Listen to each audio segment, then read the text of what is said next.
Helen here again from Bodywork Pilates, and here is another episode of Pocket Pilates. Just a short workout that you can take with you wherever you go and might just help address some of those issues that make movement or activity a little bit more difficult than it needs to be. Today we're going to look at a few movements that will really help improve our posture. So the first thing I'm going to ask you to do is lay yourself down. So taking yourself down to your mat, just take a moment to establish the length through the front and back edge of body. Now, we know that we just want to allow that ordinary curvature to develop. Think about slightly pressing pubic bone forward, feet and knees roughly about hip distance. Establish whatever the curve is of the low back and at the back of the neck so that the neck is long and our gaze is perhaps up and slightly, maybe marginally forward. And then just let the arms rest. Become aware of how you're connecting down into the ground so that you feel stable and well supported. And then connect with your breath, breathing in through the nose, out through the nose or the mouth, and allowing the rib cage to just gently open and release with every breath.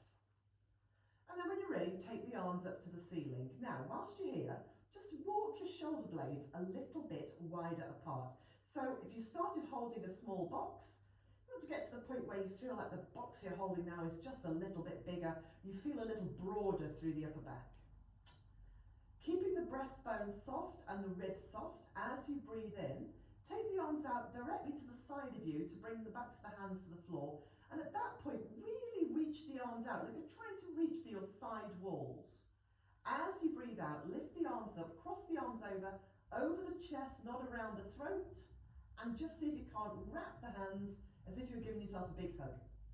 Breathe in, lift the arms up, open the arms out nice and wide, really reach fingertips away from fingertips. And as you breathe out, changing the cross of the upper arm, cross arms over chest, just let yourself really hug around. Do that a couple more times. Try and exaggerate the movement. So again, as we really reach away, notice that low back doesn't change, but you just get a sense of broadening upper back and chest. Lift arms up, cross them over, maybe try to touch the floor, but otherwise just give yourself a good old hug. Inhale, lift up, open out nice and wide, reach as wide as you can. Stay soft in those ribs, long in the neck, bring the arms up, wrap it over, hug around. And then bring it back to center, just let the arms rest. Take a moment. So for the next exercise we're going to do, you might find a yoga block useful. So you'll see it's got more length and width and height. So we've got three different aspects here. If you don't have a yoga block, just find yourself a rectangular box. That would work as well. Okay, lay yourselves back down. So once again, take a moment or two, establish the length through front and back edge of body, the curvature of neck and low back, the connection into the floor beneath you. And then take your box or your block at its widest point. Raise the arms up. Just hold the box or the block lightly. Keep the ribs of the breastbone soft. And now start to move the arms back. Now you only need to take the arms to the corner of the eye and then lift the arm back up again. Okay? So as you breathe out, without any forcefulness, softening the back ribs, the front of the rib cage and the breastbone, take the arms back, concentrating on elongating. So what we don't want to do is to bend the elbows as we go back. Just get that feeling of lengthening through the upper side ribs into the underarms and then bring it back up. Okay. Do a few more of those until it starts to feel a little bit more relaxed, and then turn your block so that you're now holding the longer edge, bringing the hands a little narrower, and then do exactly the same thing again. So we've just brought those hands in a little bit. Now often when we take the arms back, we allow the arms to move either in line with the shoulders, or perhaps even the arms move wider as they move back because you're a bit restricted.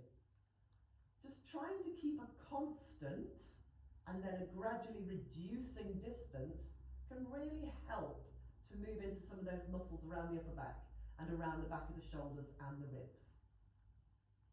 And again, do a few of those, bring it all the way back up, and then take the very narrowest aspect.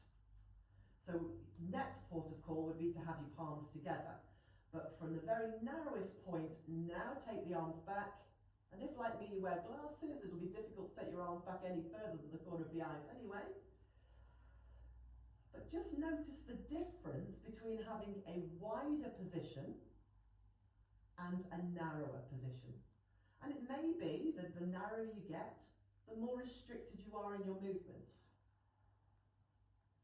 But have a little play around with that, gradually reducing the distance between the hands.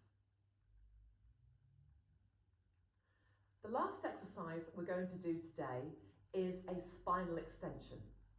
So we're going to need to lie tummy down, but you might just want to watch for a second if you're not familiar. I'm going to turn my head that way, so excuse my bottom, but I just want you to be able to see a little bit more clearly from the crown of the head downwards. So you're going to bring one hand on top of the other, forehead to the hands, widen the shoulders, draw the shoulders down, and create that sense of length again. Notice how your low back feels here. So we want to keep a sense of length by just gently pressing the sacrum away.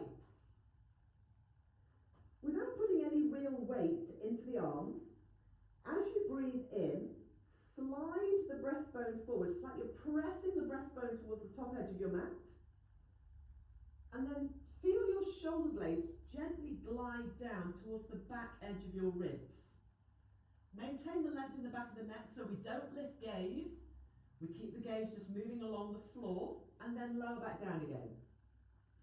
So as you breathe in, slide breastbone forward, soften around those ribs. Think about keeping that sacrum pressing away from you and then back down. It really isn't a big movement. So without pushing into the arms, you're going to get quite a restricted range of movement that works from right behind the breastbone. Now, if you wanted to add anything into that, if you want to add any weight to that, you absolutely don't need to. You could just move the arms forward, which makes it much more difficult to press, which means you're going to be using your back muscles more. You could lift one or both arms at the same time as you lengthen to lift. So you could do that. You could bring your hands lightly to the back of the head and work from there. It doesn't really matter as long as what you're doing is specific to the area through the back of the rib cage.